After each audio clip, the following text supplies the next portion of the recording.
कभी सोचा है पानी की बूंदें हमेशा गोल ही क्यों होती हैं? या फिर कुछ कीड़े मकोड़े आखिर पानी पर चल कैसे लेते हैं? इन सब का जवाब पता है कहाँ है?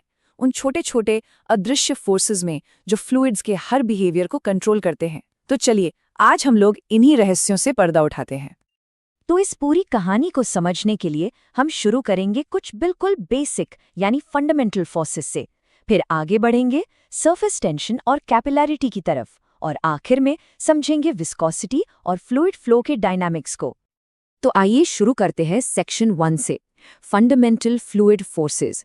सच पूछिए तो फ्लूइड डायनामिक्स की हर एक कॉन्सेप्ट की नींव यहीं से रखी जाती है।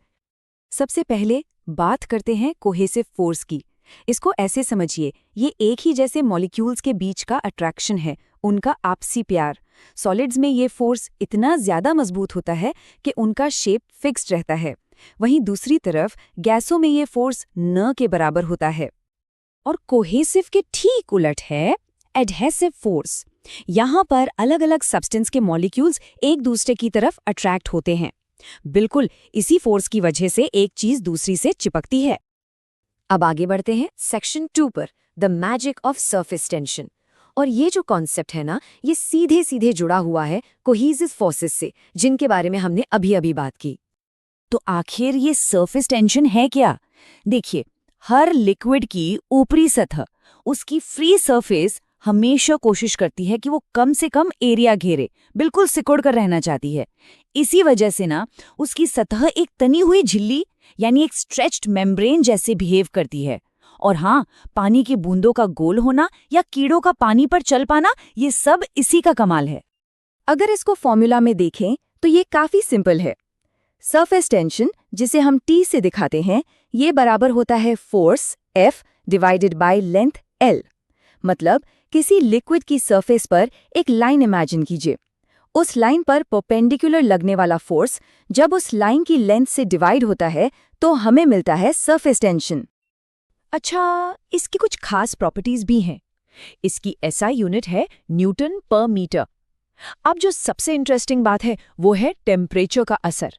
जैसे जैसे आप टेम्परेचर बढ़ाते हैं, सरफेस टेंशन कम होता जाता है, और एक पॉइंट आता है जिसे कहते हैं क्रिटिकल टेम्परेचर, उस पर ये बिल्कुल 0 हो जाता है।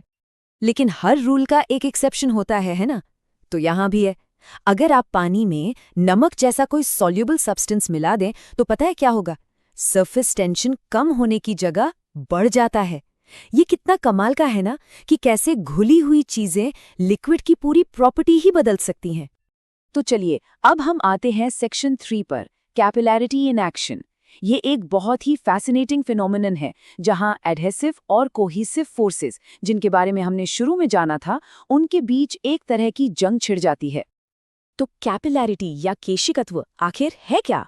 ये बस वो फिनोमिनन है जब कोई लिक्विड एक बहुत ही पतली सी ट्यूब में, जिसे कैपिलरी ट्यूब कहते हैं, या तो ऊपर चढ़ जाता है या नीचे उतर जाता है। और सुनिए, ट्यूब जितनी ज्यादा पतली होगी ना, ये असर उतना ही ज्यादा होगा।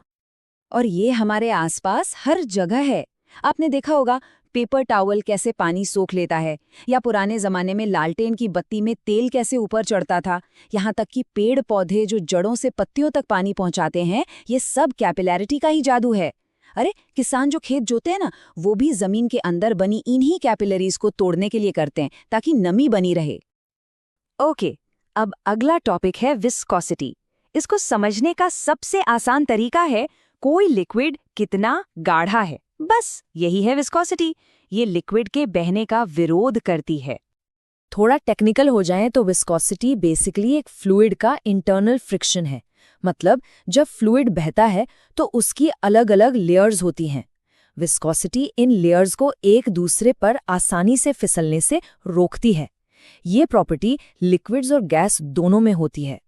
यहाँ पर लिक्विड्स और गैस में एक बड़ा फर्क है।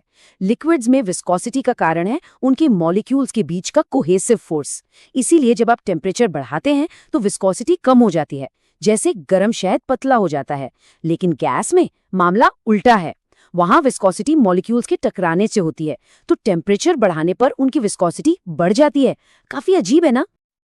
और अब हम अपने आखिरी सेक्शन पर आ गए हैं, section 5, the dynamics of fluid flow. यहाँ हम देखेंगे कि फ्लूइड्स का फ्लो कैसे स्मूथ से केओटिक यानी शांत धाराओं से अशांत भंवरों में बदल जाता है। तो पहले बात करते हैं स्ट्रीमलाइन फ्लो की। जैसा नाम से ही साफ है, ये एकदम स्मूथ ऑर्डरली फ्लो है। इमेजिन कीजिए एक शांत नदी धीरे धीरे बह रही है। पानी का हर एक पार्टिकल अपने आगे वाले पार्टिकल के पाथ को ही आगे फॉलो करता है, बिल्कुल डिसिप्लिन्ड। तो फिर ये स्मूथ फ्लो केओटिक कब बन जाता है? इसका जवाब है क्रिटिकल वेलोसिटी। ये वो मैक्सिमम स्पीड है जहां तक फ्लो स्ट्रीमलाइन्ड यानी स्मूथ रहता है।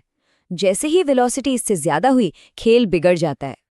तो इसका सीधा सा नियम है, अगर वेलोसिटी क्रिटिकल वेलोसिटी से कम है तो फ्लो होगा स्ट्रीमलाइन, और अगर वेलोसिटी क्रिटिकल वेलोसिटी से ज्यादा हो गई तो फ्लो बन जाएगा टर्ब्यूलेंट यानी अशांत। सिंपल। और आखिर में बात करते हैं बर्नौली के प्रमेय की। ये फ्लूइड डायनामिक्स का एक बहुत ही फंडामेंटल प्रिंसिपल है। आसान भाषा में ये फ्लूइड्स के लिए law of conservation of energy है। ये कहता है कि जब कोई आइडियल फ्लूइड स्ट्रीमलाइन फ्लो में बह रहा हो तो उसकी टोटल एनर्जी, जिसमें प्रेशर एनर्जी, काइनेटिक एनर्जी और पोटेंशियल एनर्जी शामिल है, हमेशा कांस्टेंट रहती है। और बर्नौली का सिद्धांत सिर्फ एक फॉर्मूला नहीं है, बल्कि यही वो वजह है जिससे एयरप्लेन हवा में उड़ पाते हैं या एक स्पिनिंग बॉल हवा में कर्व लेती है। ये हर जगह है। तो ये हमें सोचने पर मजबूर करता है कि हमारे आसपास ऐसी और कौन सी रोजमर्रा की चीजें हैं जिनके राज फ्लूइड डायनामिक्स के इन्हीं नियमों में छुपे हो सकते हैं।